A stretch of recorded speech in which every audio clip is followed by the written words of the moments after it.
नमस्कार, माझं नाव अक्षता. मी आत्मीय एज्युकेशनमधनं माझ्यासोबत आहेत branch manager Vaishali Khatavkar ma'am.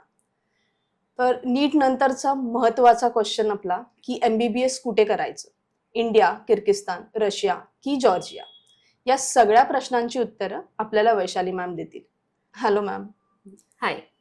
तर वैशाली मॅम, युनिव्हर्सिटी निवडताना काय बघितलं पाहिजे?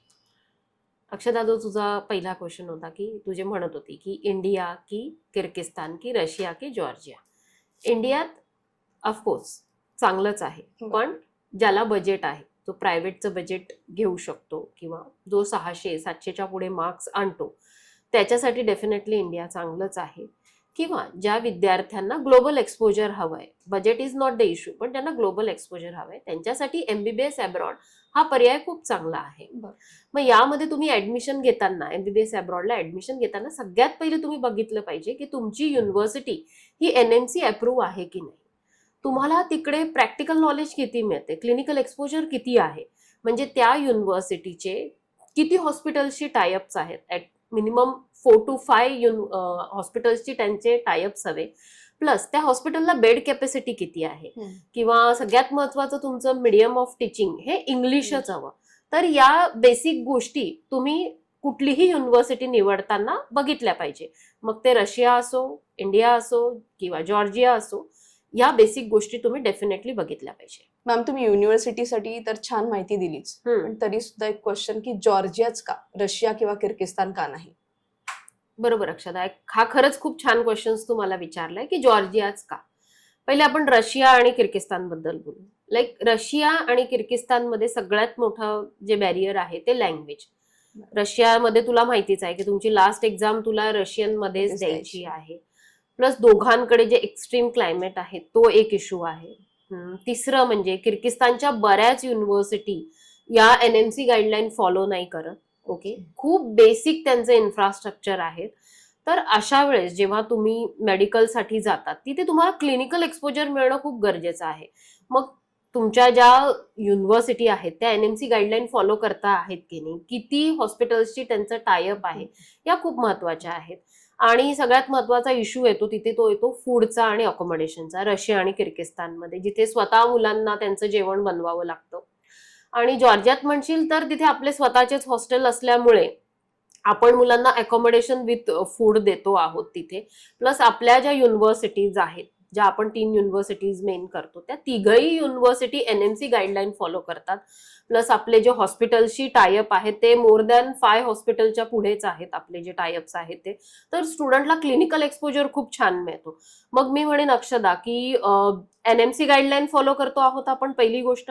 दुसरी गोष्ट, फूड अकोमोडेशन आपण स्टुडंटला देतो आहोत, म्हणजे स्टुडंटचं जे महत्वाचं आहे त्यांचं पूर्ण लक्ष हे त्यांच्या स्टडीवरच असणार आहे. बरोबर आहे. म्हणूनच मी म्हणेन अक्षदा की जॉर्जियाच फक्त. खूप छान माहिती दिली मॅम. पण युनिव्हर्सिटी सोबत त्याचं FMG पासिंग रेशो पण तेवढाच गरजेचं आहे, आणि पालक किंवा स्टुडंट हे बघतातच. बरोबर अक्षदा, सगळ्यात पहिले स्टुडंट बघतो की पासिंग रेशो किती आहे युनिव्हर्सिटीचा. तर डेफिनेटली जॉर्जिया आणि रशियाचा पासिंग रेशो चांगला आहे, पण किर्गिस्तानचा खूप लो आहे. रशियाच्याही ज्या universities like NMC guideline follow करतात त्यांचेच पासिंग रेशो चांगले आहेत. जॉर्जियातही सेम, आपल्या ज्या युनिव्हर्सिटी आहेत त्याचा पासिंग रेशो खूप चांगला आहे. त्याच्यापेक्षाही मी असं म्हणेन की अक्षदा, आपण स्टुडंटकडनं ते करून घेतो.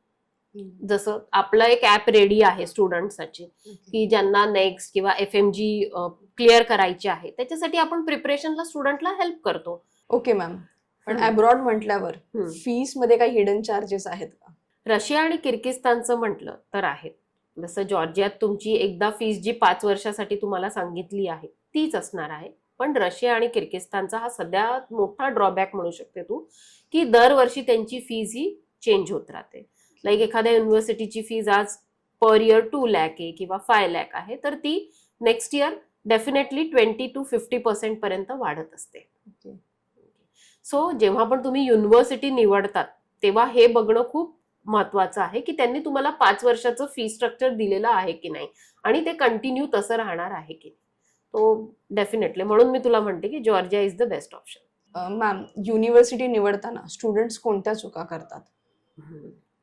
येस अक्षदा, युनिव्हर्सिटी किंवा कंट्री निवडताना स्टुडंट बऱ्याचदा या चुका करतात. सगळ्यात महत्वाचं की ती कंट्री युद्धात सामील आहे की नाही, आता काळाची गरज जी आहे ते बघणं खूप गरजेचं आहे. जसं आपण इंडियात खूप सेफ आहोत. आज आता सगळ्यात सेफेस्ट कंट्री म्हटली तर आपण इंडियाच म्हणू.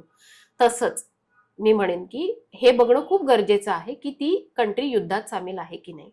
दुसरी गोष्ट, बऱ्याचदा स्टुडंट ब्लाइंडली एजंटवर रिलायबल असतात की तो म्हणेन तेच बरोबर यावर असतात. म्हणजे कितीदाही आपण त्यांना पटवून देण्याचा प्रयत्न केला पण ते त्यांच्या एजंटवर खूप रिलायबल असतात. कारण की तो तुम्हाला लो फी स्ट्रक्चर असलेली युनिव्हर्सिटी दाखवत असतो आणि तिथे तुम्ही फक्त बजेटच बघत असतात की ओके माझ्या बजेटमध्ये रशिया आहे त्यामुळे मी किर्गिस्तान आहे म्हणून तिथेच जाणार. पण मग ती लो बजेट न बघता ती NMC अप्रूव्ह आहे की नाही, कारण की तुम्हाला परत येऊन जर इंडियात प्रॅक्टिस करायची आहे तर बरोबर तुमची इंटर्नशिप प्रॉपर हवी, तुमचं मीडियम ऑफ इंग्लिश जे आहे ते कंपल्सरी आहे, ते झालेलंच हवं. तर या गोष्टी खूप महत्वाच्या आहेत असं म्हणेन मी. ऍक्च्युली खूप छान माहिती दिली मॅम. पण जर स्टुडंटने जॉर्जियाच निवडलं तर मग त्याच्यामध्ये पुढे काय फ्युचर आहे त्यांना? सगळ्यात पहिले तर तुम्ही इंडियात परत येऊ शकतात. आपल्या युनिव्हर्सिटी सगळे रूल्स आपण फॉलो करतो आहात तर त्यामुळे तुम्ही इंडियात येऊन परत प्रॅक्टिस करू शकता. दुसरी गोष्ट, तुम्ही तिकडे USMLE किंवा UKMLE या एक्झाम्स देऊन UK USA मध्ये तुम्ही प्रॅक्टिस करू शकता. आणि युरोपियन कंट्री ज्या आहेत लाईक जर्मनी, इटली, आयर्लंड यांच्या पण प्रत्येक देशाच्या तुम्ही एक्झाम त्यांच्या देऊन तुम्ही तिथेही प्रॅक्टिस करू शकता. आणि तुमचा जो करिक्युलम आहे तो USMD करिक्युलम आहे. प्लस आपण त्यांना प्रॅक्टिकल एक्सपोजर खूप देतो आहोत. सो जेव्हा ते लाईव्ह प्रॅक्टिकल करायला जातात तर ते खूप कॉन्फिडंट असतात असं मी तुला म्हणेन. धन्यवाद मॅम, खूप छान माहिती दिली.